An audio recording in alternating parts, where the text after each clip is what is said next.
नरेश मीणा को लेकर जगह जगह लोग आंदोलन कर रहे हैं, रिहाई की मांग कर रहे हैं, मगर जो भी हुआ, जैसा भी हुआ, गांव वालों को न्याय मिलना चाहिए और कहा जा रहा है कि गांव वालों को न्याय देने के लिए प्रक्रिया जल्दी शुरू होने वाली है। जो कुछ नुकसान हुआ है उसकी भरपाई जल्दी सरकार करेगी और हमारी मांग तो यही है कि गांव वालों पर जिन्होंने अन्याय किया है उनको सजा मिलनी चाहिए। मगर अच्छी बात क्या है भजन लाल शर्मा के लिए कि नरेश मीणा ने उन्हें क्लीन चिट दिया। जब हम उनसे बातचीत कर रहे थे तब भी वह कह रहे थे कि भजन लाल शर्मा के बारे में मैं कुछ नहीं कहना चाहूँगा। वो बीजेपी को पूरी तरह से क्लीन चिट दे रहे हैं। सुनिए एक बार नरेश मीणा को। लाल सरकार जो सरकार है उसका कोई षड्यंत्र है या फिर यहाँ जो सांसद है हरीश मीणा जिन पर आप कह रहे हो, कई बार उन पर आरोप लगा रहे हो, उनका कोई षड्यंत्र है? देखो, मुझे बीजेपी में कोई षड्यंत्र नजर नहीं आ रहा। बीजेपी पर कोई षड्यंत्र नजर नहीं आ रहा है। एसडीएम जो था बीजेपी का एजेंट था, वो या बीजेपी को जिताने का काम कर रहा था। लेकिन ये जो घटनाक्रम हुआ है, कलेक्टर है या नहीं है ना, क्योंकि मुझे नहीं लगता कलेक्टर को कन्हैयालाल जी ने रोका होगा। क्योंकि कन्हैयालाल जी टोंक जिले के मालिक हैं और मंत्री, मुझे विश्वास है। तो आपने सुना, नरेश मीणा ने कहा कि बीजेपी की कोई साजिश नहीं है और मुझे नहीं लगता कि कन्हैयालाल जी जो जलदाय मंत्री हैं और टोंक के प्रभारी हैं, उन्होंने कलेक्टर को आने से रोका होगा। वो टोंक जिले के मालिक हैं। जब नरेश मीणा ही बीजेपी सरकार को क्लीन चिट दे रहे हैं तो फिर भजन लाल तो कमाल कर ही रहे हैं। मगर उनकी रिहाई को लेकर लोग लगातार सड़कों पर प्रदर्शन कर रहे हैं। बहुत सारे लोग ये सवाल पूछ रहे हैं मुझसे भी और डॉक्टर किरोड़ीलाल मीणा से भी कि आप नरेश मीणा पर क्यों नहीं बोल रहे हो। इतना आसान नहीं होता हिंसा को सही ठहराना। हालांकि हनुमान बेनीवाल ने कहा है कि एसडीएम हमारे यहाँ लगा हुआ था, माइनिंग को लेकर हमारे लोगों को परेशान कर रहा था, हम तो मार नहीं पाए, नरेश ने ठीक किया। हनुमान बेनीवाल जी खुद तो मार नहीं पाए, दूसरे को क्यों फंसाते हो? हिंसा राजनीति में ठीक नहीं है, कहीं भी ठीक नहीं है। इसके लिए सही नहीं ठहराया जा सकता, चाहे वो हिंसा पुलिस ने किया हो या कोई नेता ने किया हो। वैसे हनुमान बेनीवाल बहुत चतुर राजनेता हैं, खूब भड़काऊ भाषण देते हैं, मगर ये ध्यान रखते हैं कि कहीं हिंसा ना हो जाए, कहीं फंस ना जाए। खैर, नरेश मीणा के प्रकरण में 14 दिन के न्यायिक हिरासत में उन्हें भेज दिया गया। हालांकि पुलिस, चूंकि भजनलाल सरकार ये मान रही है कि कोई षड्यंत्र नहीं है, इसलिए पूछताछ की जरूरत नहीं है, उन्हें न्यायिक हिरासत में भेज दिया गया।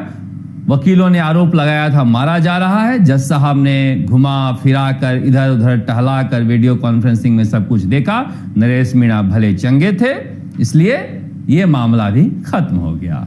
अब राजनीतिक पार्टियों की अपनी अपनी दुकानें होती हैं, वो सजी हुई हैं। नेता सियासत के लिए ही बने होते हैं। हमारा तो यही आग्रह है कि गांव वालों का भला हो।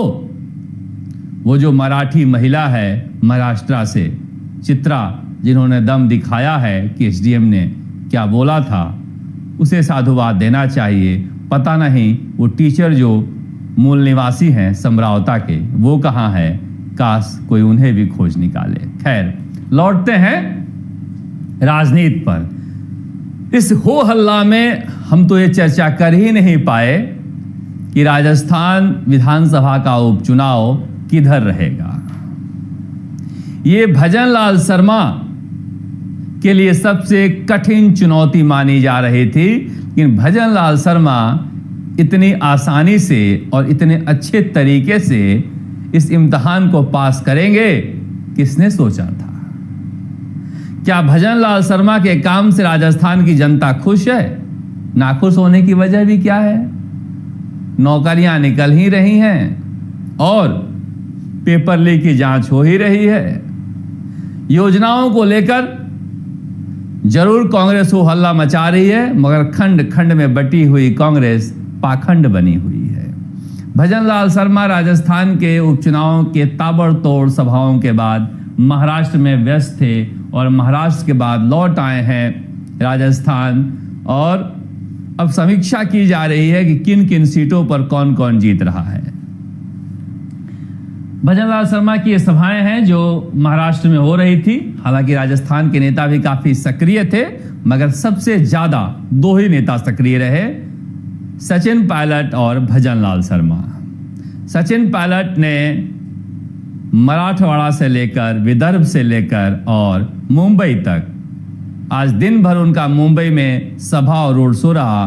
वैसे मुंबई के सीनियर प्रभारी अशोक गहलोत राजस्थान आ चुके हैं, मगर सचिन पायलट ने फिर मुंबई का भी रुख संभाला। लोग कह रहे हैं कि ये उनके मुंबई का दृश्य है जब वो पहुंचे थे रोड शो के लिए, और असम चुनाव खत्म होने तक लगातार सचिन पायलट की मुंबई की सभाएं चल रही थी। और ये दृश्य है सभाओं की।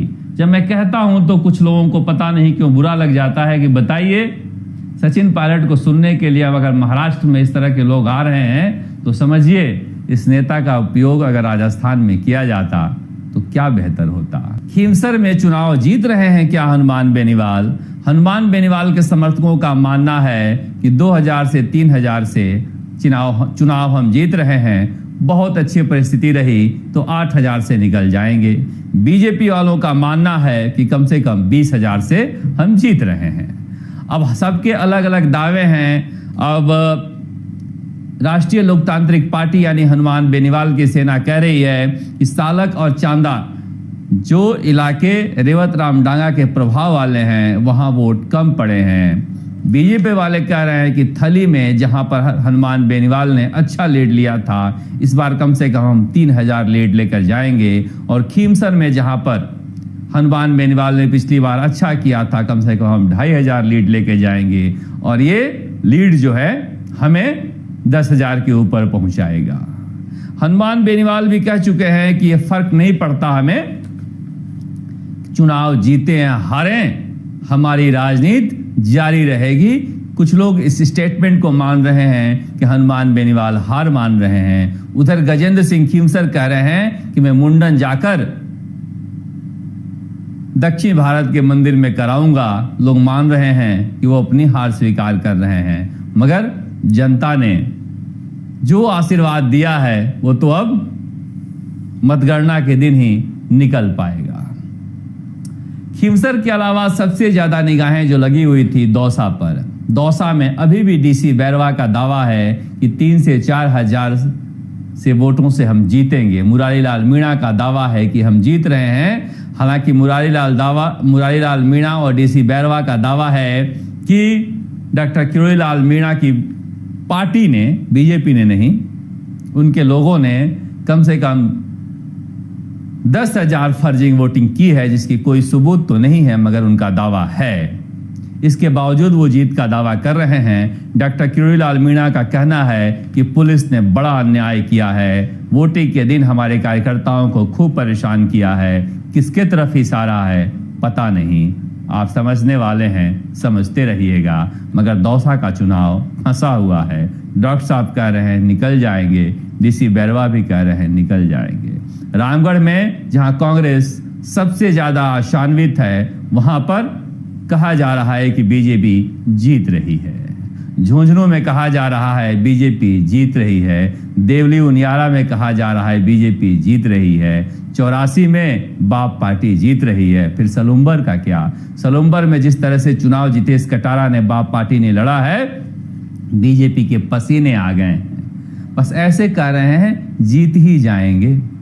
शांता देवी पढ़ी लिखी नहीं है, लोगों से बातचीत नहीं कर पा रही थी। अब बीजेपी की सरकार, बीजेपी के सरकार के अधिकारी और सांसद मंत्री मिलकर जिता लाएं, मगर उनके स्वर थोड़े दबे दबे से नजर आ रहे हैं, इसलिए कि बाप पार्टी ने कड़ी टक्कर दी है। तो इस तरह से आप समझ सकते हैं कि राजस्थान में जहां जहां चुनाव हुए हैं वहां का मिजाज क्या कह रहा है। मगर फिर भी हम कह रहे हैं कि जो नतीजों का रुझान आ रहा है, नतीजे तो कह नहीं सकते, उसमें यह कहा जा सकता है भजनलाल के लिए, भरतपुर के लाल भजनलाल तूने कर दिया कमाल।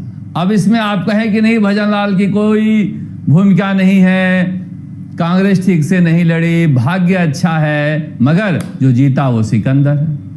अगर कांग्रेस की ये स्थिति आती है कि 0 सीट आने की नौबत आ जाती है तो मुझे लग रहा है इससे बड़ा दुर्भाग्य कुछ भी नहीं होगा। इतने बड़े बड़े नेता सचिन पायलट, अशोक गहलोत, गोविंद सिंह डोटासरा और नतीजा सिफर।